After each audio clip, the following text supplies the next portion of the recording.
Selamat berjumpa kembali dalam pertemuan kita hari ini untuk imbasan kepada pendidik anak usia dini.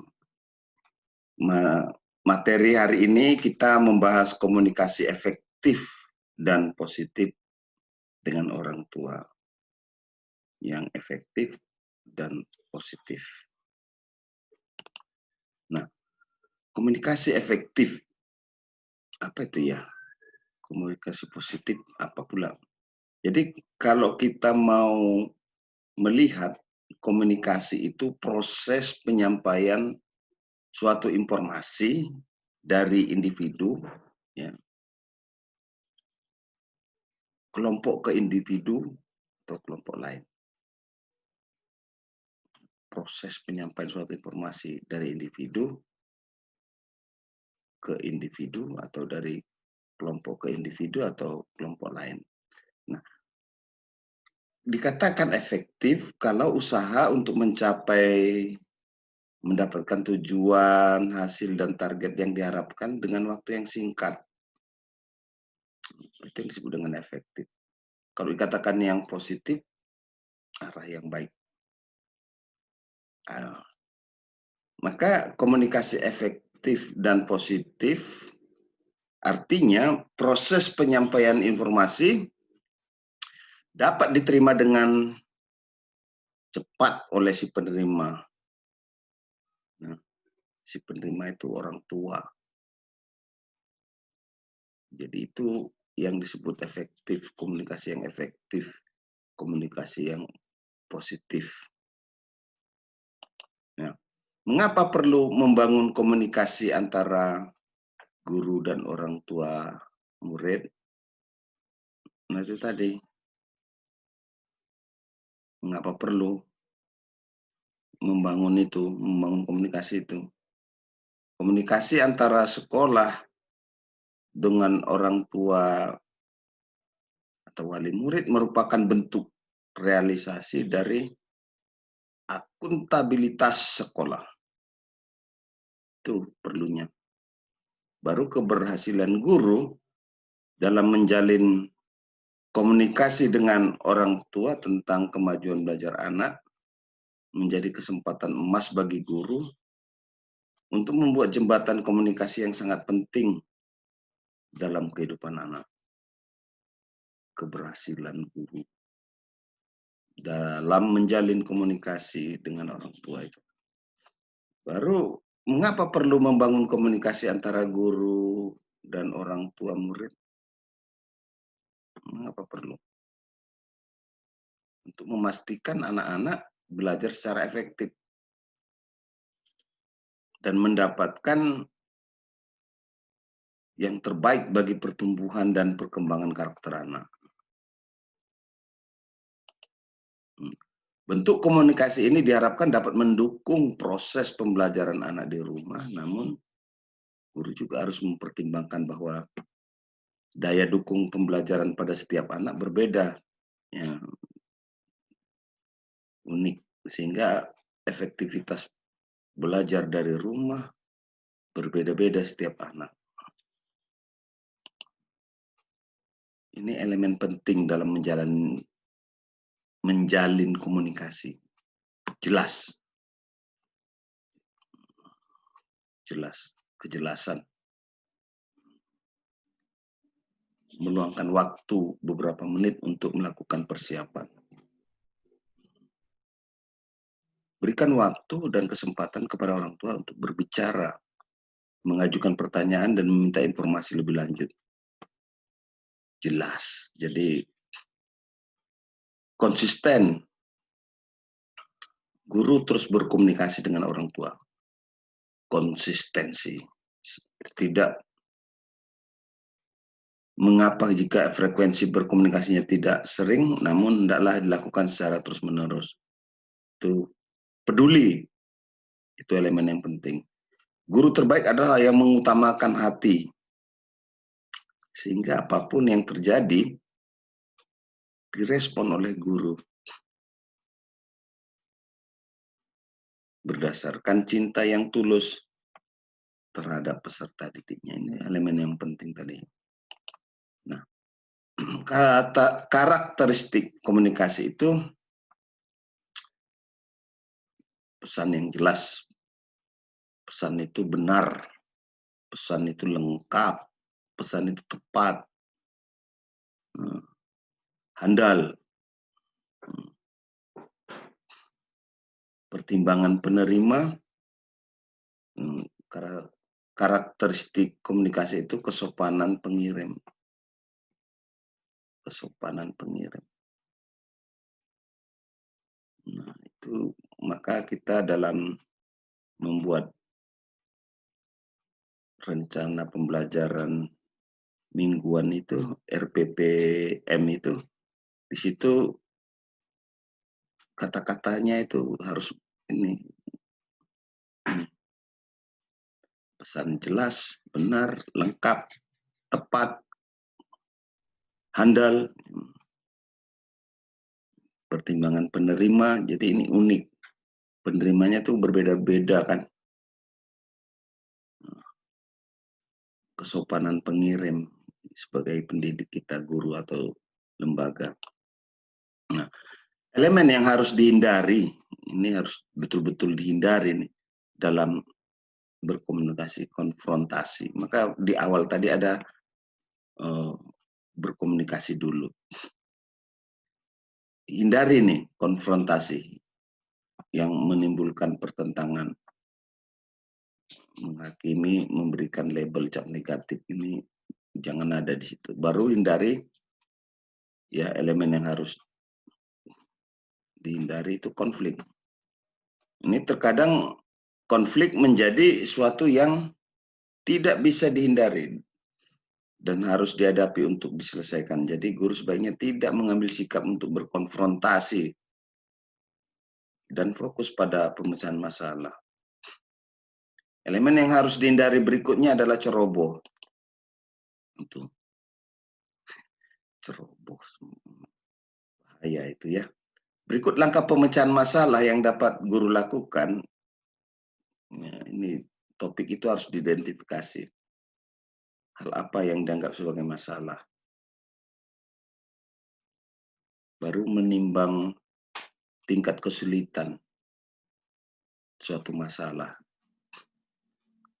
Betul-betul ditimbang, membuat perencanaan pelibatan pihak-pihak yang dianggap dapat membantu menyelesaikan masalah. Tentunya dengan persetujuan pihak-pihak yang berkonflik. Itu langkah pemecahan masalah yang dapat guru lakukan. Juga membuat beberapa alternatif pemecahan masalah beserta keuntungan dan kerugian dari setiap pilihan yang ada. Nah, beberapa pertimbangan yang harus diperhitungkan guru dalam membuat perencanaan dan dalam berkomunikasi itu pertimbangan yang harus diperhitungkan guru itu. Kemudahan orang tua untuk mengakses informasi terkini dengan mudah itu. Bagaimana dan apa bentuk komunikasi yang dapat guru lakukan dalam menyampaikan informasi? Apakah melalui pesan, WA dan SMS, melalui audio, telepon, pesan suara atau rekaman video, atau melalui aplikasi video, conference ya, seperti Zoom, Google Meeting. Ini dipertimbangkan oleh guru untuk berkomunikasi.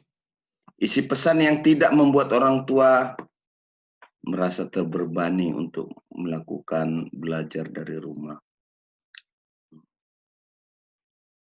Orang tua itu dengan membaca surat dari lembaga merasa senang dia mengerjakannya. Senang, bahagia, nggak ada tekanan.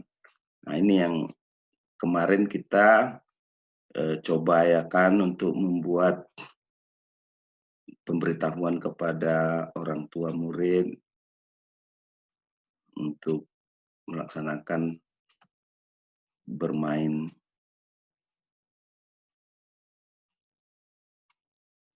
Apabila guru ceroboh atau kurang perhatian dan kurang berempati terhadap situasi dan kondisi yang dialami oleh orang tua selama belajar dari rumah akan menimbulkan kesalahpahaman. yang juga akan berdampak kepada perkembangan anak. Ini yang harus diperhitungkan, Bu. Beberapa pertimbangan tadi. Maka keluasan orang tua dalam menjalankan kegiatan pembelajaran selama belajar dari rumah. Keluasannya, kalau memang nggak bisa dia sebagai pekerja dari pagi sampai malam nggak di rumah, ya kan? Itu dipertimbangkan. Ya. Nah, beberapa kesalahan umum ini yang sering dilakukan dalam berkomunikasi. Guru sebagai pengirim pesan itu berbicara cepat. Sudah itu tidak tersusun. Terlalu banyak gagasan. Tidak saling berhubungan. Dan tidak mengenal waktu. Ya, maksudnya mengenal waktu itu orang jam istirahat datang gitu ya. Pas santai-santai kita datang, itu enak. Baru terlalu pendek, tidak cukup informasi, dan terdapat pengulangan. Guru sebagai pengirim pesan itu mengabaikan pokok pesan yang sudah dimiliki orang tua. Kesalahan umum yang sering dilakukan dalam berkomunikasi.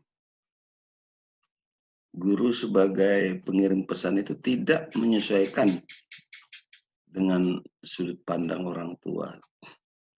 Hantam sama aja semua manusia kan gitu. Padahal kita harus memiliki pandangan bahwa setiap orang tua anak itu unik, nah, tidak sama satu dengan yang lainnya. Jadi yang kedua, guru sebagai penerima pesan tidak menaruh perhatian kepada isi pesan yang disampaikan oleh orang tua. Sudah merumuskan jawaban atau mengambil kesimpulan sendiri sebelum mendengarkan pesan orang tua sampai tuntas.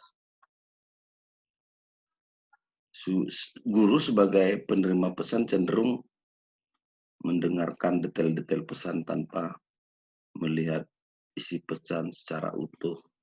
Nggak boleh dipotong-potong. Jadi ini memberikan penilaian benar atau salah. Guru sebagai penerima pesan itu sering melakukan memberikan penilaian benar atau salah langsung. Nah, itu beberapa kesalahan umum. Nah, keterampilan komunikasi yang perlu dimiliki guru, ya, penting bagi guru PAUD untuk memiliki keterampilan berkomunikasi. Ini mengamati, ini keterampilan ini. Nah, sejak dini kita bangunkan, kita mendidik anak kita juga mengamati.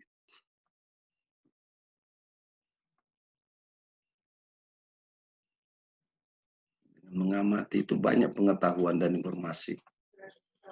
Baru bertutur kata lisan dan tulisan. Menggunakan kata-kata yang jelas dan kalimat yang ringkas. Penting bagi guru PAUD memiliki keterampilan berkomunikasi, mendengarkan dan memahami. Mendengar yang baik itu sudah kita dalami.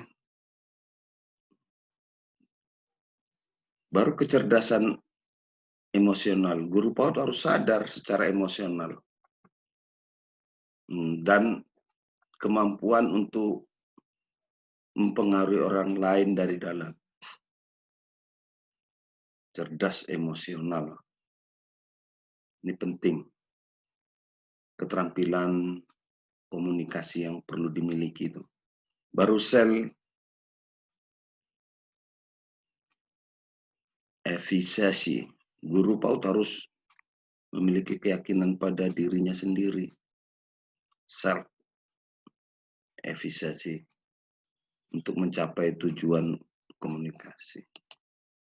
Percaya diri, rasa hormat, komunikasi nonverbal, Baru pemilihan media yang tepat, memberikan umpan balik efektif. Nah, kita mau melihat apa yang terjadi jika sudah terjadi komunikasi efektif dan positif antara guru dan orang tua. Pemahaman yang sama, dia itu kuat dia. Pemahaman yang sama itu kuat. Kesenangan, mempengaruhi sikap, itu yang terjadi. Hubungan sosial yang baik, itu yang terjadi. Baru tindakan. Contoh komunikasi tertulis yang baik antara guru PAUD dengan orang tua murid ini contohnya. Ayah bunda yang baik, hari ini tema bermain kita bersama Ananda tercinta di rumah adalah rumahku, teman bermainku. Ayah bunda dapat mengajak Ananda melakukan kegiatan bersama seperti ini. Ini contoh yang baik. Bukan seperti perintah di masa pandemi ini, maka kita harus mengikuti perintah. Nah, itu enggak bagus itu. Yang bagus itu seperti ini. Dia betul-betul lembut ya.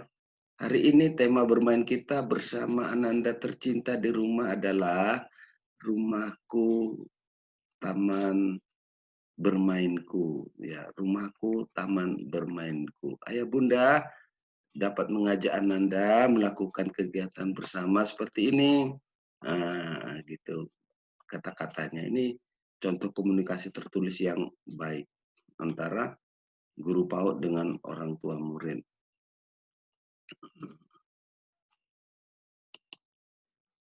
Jadi pola asuh orang tua itu pola asuh merupakan sikap orang tua